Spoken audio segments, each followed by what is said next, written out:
ನಿಮ್ಮ ತೋಟದಲ್ಲಿ ನೀವಿದನ್ನ ನೋಡಿರ್ತೀರ ಅಲ್ವಾ? ಗಿಡ ನೋಡೋಕೆ ಅಚ್ಚಸ್ರಾಗಿ ಒಳ್ಳೆಯ ಆರೋಗ್ಯವಾಗಿ ಕಾಣುತ್ತೆ, ಆದ್ರೆ ಟೊಮೆಟೊ ಹಣ್ಣು ಮಾತ್ರ ಹೀಗೆ ಕೆಳಗಿನಿಂದ ಹಾಳಾಗೋಕೆ ಶುರುವಾಗುತ್ತೆ. ಈ ಸಮಸ್ಯೆ ಇದೆಯಲ್ಲ, ಇದು ನಿಮ್ಮ ಆದಾಯದ ಬಹುದೊಡ್ಡ ಭಾಗವನ್ನೇ ನಾಶ ಮಾಡಿಬಿಡ್ಬೋದು. ಆದ್ರೆ ಇದನ್ನ 100ಕ್ಕೆ 100 ನಿಯಂತ್ರಣ ಮಾಡಬಹುದು ಅಂತ ನಾನು ಹೇಳಿದ್ರೆ, ಇದೇ ಪ್ರಶ್ನೆ ಪ್ರತಿಯೊಬ್ಬ ಟೊಮ್ಯಾಟೊ ಬೆಳೆಗಾರರನ್ನು ಕಾಡೋದು. ಎಲ್ಲವನ್ನೂ ಸರಿ ಮಾಡಿದೀವಿ, ಗಿಡ ಚೆನ್ನಾಗಿ ಬೆಳೀತಿದೆ, ಆದರೆ ದುಡ್ಡು ತಂದುಕೊಡೋ ಹಣ್ಣು ಮಾತ್ರ ಯಾಕೆ ಹೀಗೆ ಹಾಳಾಗ್ತಿದೆ? ಎಲೆಗಳು ಹಸಿರಾಗಿರೋದ್ರಿಂದ ರೈತರಿಗೆ ಗೊಂದಲ ಶುರುವಾಗುತ್ತೆ. ಓಹೋ, ಇದೇನೋ ಮಣ್ಣಿಂದ ಬಂದ ರೋಗ ಅನ್ಕೊಂಡು ಬಗೆ ಬಗೆಯ ಶಿಲೀಂಧ್ರನಾಶಕಗಳನ್ನು ಹೊಡೆಯೋಕೆ ಶುರು ಮಾಡ್ತಾರೆ. ಇದರಿಂದ ದುಡ್ಡು, ಸಮಯ ಎರಡೂ ವೇಸ್ಟ್. ಸರಿ, ಈಗ ಕೇಳಿ. ಬಹುತೇಕ ರೈತರಿಗೆ ಗೊತ್ತಿಲ್ಲದ ನಿಜವಾದ ಸತ್ಯ ಏನು ಗೊತ್ತಾ? ಆ ಕಪ್ಪು ಚುಕ್ಕೆ ಇದೆಯಲ್ಲ, ಅದು ರೋಗವೇ ಅಲ್ಲ. ನಾನಿನ್ನೊಮ್ಮೆ ಹೇಳ್ತೀನಿ, ಗಮನ ಇಟ್ಕೇಳಿ. ಅದು ಯಾವುದೇ ಶಿಲೀಂಧ್ರ, ಬ್ಯಾಕ್ಟೀರಿಯಾ ಅಥವಾ ವೈರಸ್ನಿಂದ ಬರೋ ರೋಗ ಅಲ್ವೇ ಅಲ್ಲ. ಅದು ಒಂದು ಸಂಕೇತ. ನಿಮ್ಮ ಟೊಮೆಟೊ ಗಿಡ ಒಳಗಿನಿಂದ ಏನೋ ಸರಿಯಿಲ್ಲ ಅಂತ ಸಹಾಯಕ್ಕಾಗಿ ಕೂಗ್ತಾ ಇದೆ. ಮಣ್ಣಿನ ಕೆಳಗೇನಾಗುತ್ತೆ ಅನ್ನೋದು ನಿಮಗೆ ಆಶ್ಚರ್ಯ ತರಬಹುದು. ನಿಜವಾದ ಕಾರಣ ಅಡಗಿರುವುದು ಒಂದೇ ಒಂದು ಪೋಷಕಾಂಶದ ಕೊರತೆ, ಅದುವೇ ಕ್ಯಾಲ್ಸಿಯಂ. ಆದರೆ ಇಲ್ಲೊಂದು ತಿರುವಿದೆ.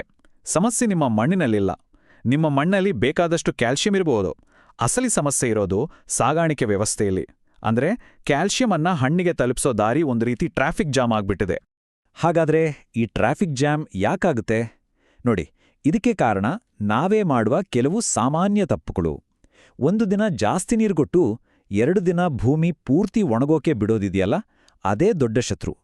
ಇದು ಕ್ಯಾಲ್ಸಿಯಂ ಸಾಗಾಣಿಕೆಯ ಇಡೀ ವ್ಯವಸ್ಥೆಯನ್ನ ಹಾಳ್ಮಾಡುತ್ತೆ.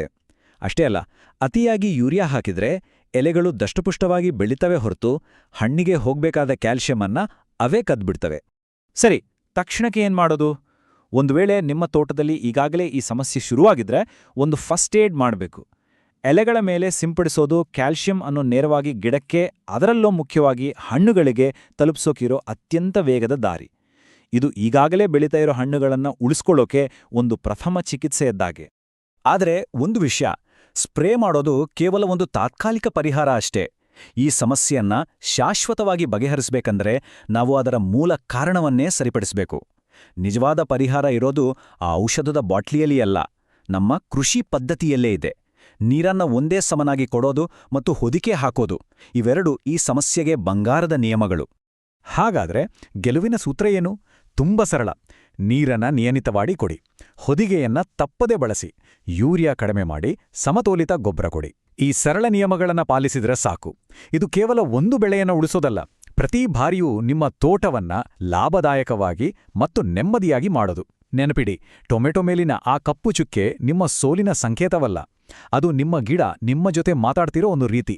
ನಿಮ್ಮ ಮಣ್ಣಿನ ಭಾಷೆಯನ್ನ ಅರ್ಥ ಮಾಡ್ಕೊಂಡ್ರೆ ನೀವು ಕೇವಲ ರೈತರಾಗಿ ಉಳಿಯಲ್ಲ, ಒಬ್ಬ ಬೆಳೆ ವಿಜ್ಞಾನಿ ಆಗ್ತೀರಾ. ಆರೋಗ್ಯಕರ ಮಣ್ಣು ಮತ್ತು ಸರಿಯಾದ ಜ್ಞಾನವೇ ನಿಮ್ಮ ನಿಜವಾದ ಯಶಸ್ಸಿನ ಅಡಿಪಾಯ. ಈ ಮಾಹಿತಿ ನಿಮಗೆ ಉಪಯುಕ್ತ ಅನಿಸಿದ್ರೆ ನಿಮ್ಮ ರೈತ ಸ್ನೇಹಿತರೊಂದಿಗೆ ಹಂಚಿಕೊಳ್ಳಿ, ಸಬ್ಸ್ಕ್ರೈಬ್ ಮಾಡಿ, ಲೈಕ್ ಮಾಡಿ ಮತ್ತು ಇಂತಹ ಇನ್ನಷ್ಟು ಉಪಯುಕ್ತ ಕೃಷಿ ವಿಡಿಯೋಗಳನ್ನು ಮಾಡಲು ಪ್ರೇರೇಪಿಸಲು ಕಾಮೆಂಟ್ ಮಾಡಿ. ವೀಕ್ಷಿಸಿದ್ದಕ್ಕಾಗಿ ಧನ್ಯವಾದಗಳು.